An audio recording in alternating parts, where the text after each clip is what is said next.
I'm talking with Dr. Kristie Norwood. She is, can you give me your actual title at Hampton? Yes, I am the director of the Student Counseling Center at Hampton. Wonderful. And they were a recipient of the Boris L. Henson Foundation Wellness She Care Pods in relationship with Kate Spade as the funder as well. And so we thought this would be a wonderful opportunity to talk about the success stories, things that they've learned, things that they would love to see, and to be able to really talk about mental wellness going forward in both the HBCU communities and just, across the nation. And so this is a wonderful time. So tell me, how has it been going since you received the She Care Wellness Pods?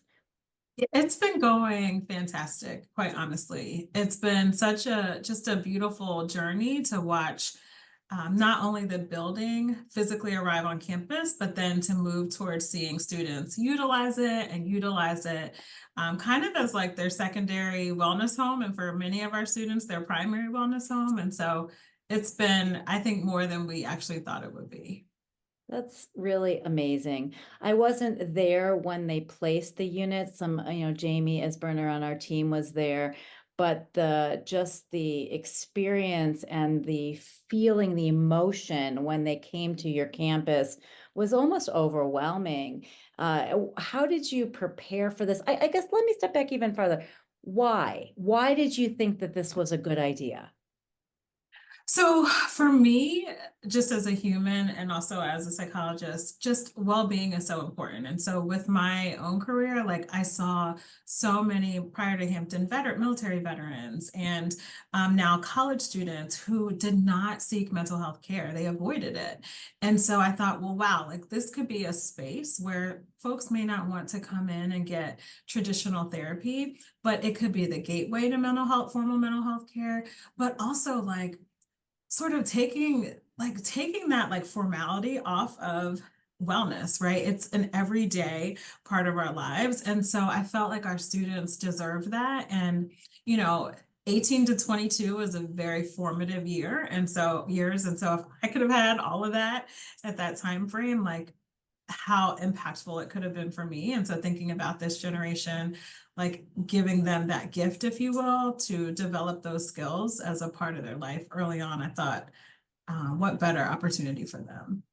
Well, and I think, the foundation, Boris Henson's foundation and, Kate Spade obviously have a tremendous passion for the wellness communities, especially in the Black communities, the young Black mental health. That was Yeah. all their drive to create these pods with us so that they could make a direct impact on younger adults, the 18 to 22, because there was a real missing gap. I mean, there's a lot of missing gaps in mental Yeah. health. We know that, but like you just mentioned, starting there, giving them permission to have a space that it's almost a sense of a second home, a space that it's not necessarily you have to think, oh, it's just traditional therapy. That's really Yeah. not what this is all about. There's so many things that you guys are using this for. Is it something that's being used every day? The academic school year, it's typically in use.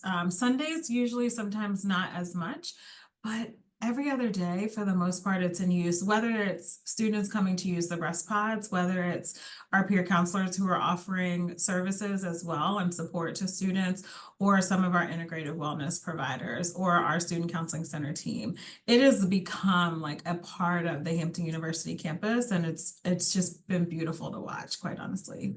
Was it a challenge to create the programming around this to make it successful, to utilize the space? Or was it just something that you knew was going to integrate quite easily? So we worked with the Boris L. Henson Foundation to generate a survey for our students I would say it was about 4 to 6 months before the students came. So it gave us an idea of what they might be interested in, but you never know until it actually happens, right? And so fortunately, especially the integrated wellness really took off. And so what we ended up doing with our student ambassadors, we ended up utilizing them also to kind of get a pulse on our student population of what changes, what shifts should we make, looking at what classes are students not coming to as much, which ones do they like a lot, and should we expand? And so based off of that, we were able to kind of add and pivot as we needed to. What's worked? What were some of the things that you really found were like stellar that you grew and you said, this is what they want and we're going to do more of? Uh, so they have really taken to the herbalism class has Ooh. been, yeah, so that has been fantastic, as well as sound bowl. I think Mm. when you also think about, our student population is mostly Black and Brown community. And so them being in community in this like cultural space where they can just be present with their bodies and their minds, and the cultural pieces aligned with that, I think has been really beautiful for a lot of our students. As well as art therapy. I think our students have loved being able to create something that they can then take with them to their residence hall or to their off-campus housing. And so those three integrated wellness services have been fantastic for our students. I participated in the sound bowls when we were there, when we opened the pods. I don't know if those two practitioners work with you on a regular basis, but that was my first exposure to it. And it was shocking how wonderful it was. Something seemingly so simple and I didn't know enough about was really a wonder, and the way they move through the process. Mhm. It's just Mhm. really rewarding, really And nice. and when you think about the hustle and bustle of college, right? Or just It's life for all of us, hard, for many of us. Yeah, like just to give the them an pressure. opportunity. Yes, exactly. It's Um, worse. It's worse than when I was in school. I yeah, think there's a lot more expectation for perfection. There's a yeah, less time to actually yeah, stop to just smell the roses. yeah. It really just, you don't give them that space, and you've created this ability to give space. I'm curious to know the therapeutic pods. How do you guys manage that? And how do you manage like confidentiality and things like that? The two rooms that, they can see a practitioner in privately. Yeah, and so we always have our pods manager is usually present, excuse me, for those any services that happen at the pods. And so we actually have created sort of a system where students can sign up and they can reserve the rest pods for 30-minute increments. And that has also, I would say, been a bit of a surprise, the level of excitement that students have had around utilizing that, just a space where that's separate from their residence hall where they can just kind of be. Wow. And so with that sign up process, they're able to kind of plan for wellness to be part of their everyday schedule. That's amazing. And who knew, until you were in it? You really, truly, I mean, they had the idea. I know Tracy Jenkins really had this vision as well, and Taraji, to create these spaces. But I think until you're really in them, you don't know if they're going to work. And to see them working, it's just brilliant. It's just brilliant.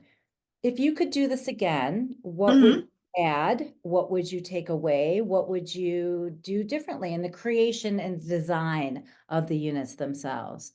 I think one thing potentially could be a back deck as well, like a Sure. smaller deck. Um, Because might be that something. big front deck you guys use, which is wonderful. Me too. Yeah. Me too. So it could be really neat to have, a smaller complement, I think, on the back side. This is a hard question because honestly, I'm not sure there's much else with the physical It's structure. working. Yeah, it really is working. We are also fortunate. We have a lot of greenery around where the placement of the pods were. So there is space to do. So this summer, for example, we had sort of an outdoor socialization at the pods for our incoming freshman students. Ah, So they were able to do some like wellness games. They had to answer different questions and trivia. And so we did those at the back of the pods, trying to orient them to the pods and the history and all of those pieces. And so I think being able to have that additional space around it just also makes it very heartwarming. This is truly not an afterthought for you. You really have incorporated this into the buildings at Hampton, and there's a lot of history on that campus, and so they compete with some really Yeah. cool things already. And it's really it's lovely that they are, even though they're a newer element, they really they're fit in just brilliantly. Yeah. Well, I have to share that what you all have done in the building and the construction is absolutely created something that is the physical home. So even today, when we welcomed some high school students who were visiting, they wanted to come and see the pods. Even when we had some students who came from South Carolina and they had heard about the pods, but for them to be able to come and physically see them, they're amazed. And so what you all have built feels like home. And so when I think about changing something, the marrying of SI Container Builds, Boris L. Henson Foundation, Kate Spade New York Foundation, and in our case, Hampton University, has just really built something that's been brilliant and beautiful and a part of the community, not this separate entity. Well, and I would say that that's really right there, the point that when people contact us and say, we heard about this, we're on this university, what do we Um, do to help get something like this? You know, yeah, it's about making sure you're not thinking about this as being separate, that you're thinking about this as an integration piece, because it does weave through the whole university and just the health of your student body then. And that's amazing. And so I've had a few students call from other universities across the country and say, we want these too. And it's interesting. I have to, want to put them in touch with the right people just so that they can make sure that they set this process off in the right yeah. phase, because they think and they see the benefit. Are you tracking success in terms of doing any kind of evaluation of your programming? I don't even know why I'm asking that question. Of course you are. I mean, my gosh, please. I mean, you probably live in that space separately. Is it to make sure things you're tracking it? What are you doing to track the success? Is a better question. So as part of the partnership with the Boris L. Henson Foundation, we do have a milestone report. And so it allows us to see what is working, what's not working. And so what we want to expand upon, I should say. And so one of the things I think that we saw is that 60% of the students who utilized the wellness pods were not engaged in therapy services at the Student Counseling Center. And that made a lot of people might be Wow. like, that's not great. But I thought that was fantastic data, because what that says is these pods they're an extension of the counseling center and they're Mhm. meeting a need, right? An immediate Yep. and consistent need for students. And so that I think was awesome. The other piece that we've seen is starting to get our incoming freshman students engaged in wellness at the onset. And so this summer we saw many of our pre-college students, is what we call them, coming to the pod, sort of peering around, what is this? And then the other piece I think that's been really neat that our team is really proud of is the outreach events that we've been able to host connected to the pods. So sometimes the weather didn't cooperate with us, but what we have done is held different outreach events. So we had the vice president of mental health first aid came, Tremaine Al Amin, and so she did like a talk about mental health and wellness for our students. And so being able to have these different events, we did a Black History Month event called Black Joy, where we honored wellness in the form of art and poetry. So being able to do those kind of pieces, I think has really helped, again, the pods just expand and for students to see it again as part of their campus community. Your ability to take something that's not traditional and incorporate it into a traditional format, like it didn't make you feel uncomfortable that they might not have been a part of your counseling center, because they kind of are. And maybe they needed to do it that way Yeah, to make them yeah, comfortable, since it still has that stigma that we're all trying yeah, desperately to get rid of. And maybe they don't look at it in the same way, but yet they're still getting the services that you're putting out. absolutely. I wish I Absolutely. had this. I mean, my Yes. goodness, so blessed, Absolutely. so blessed. Absolutely. Rory, the other data point that was really interesting for us is the majority of the students that we found this, it's almost been a year, but this past year that used the pods were sophomores and juniors. And Okay. so that was really interesting because if you think about it, those are students who are really in the thick of their academic journey. And so I think that's a population that's sometimes forgotten, right? We think about those who are getting ready to leave and some of the challenges that seniors Yeah. face, and we think about the freshmen. And so I think that's just an interesting data point that I'm not sure we fully fleshed out what does that mean, but it is at least saying these are students who have found a way to prioritize their wellness and or need to prioritize their wellness. Maybe they almost needed that whole freshman year to just sort out themselves to get to Mm-hmm. the point where they could Yeah. say, wow, I could really use this now. Yeah. I'm not a deer in the headlights Yeah. anymore, and I can incorporate that. I think that's a Mm. really interesting data point. You're Mm. absolutely right. We do spend time with freshmen and seniors, but the middle ground is the Mm-hmm. using. I just love this.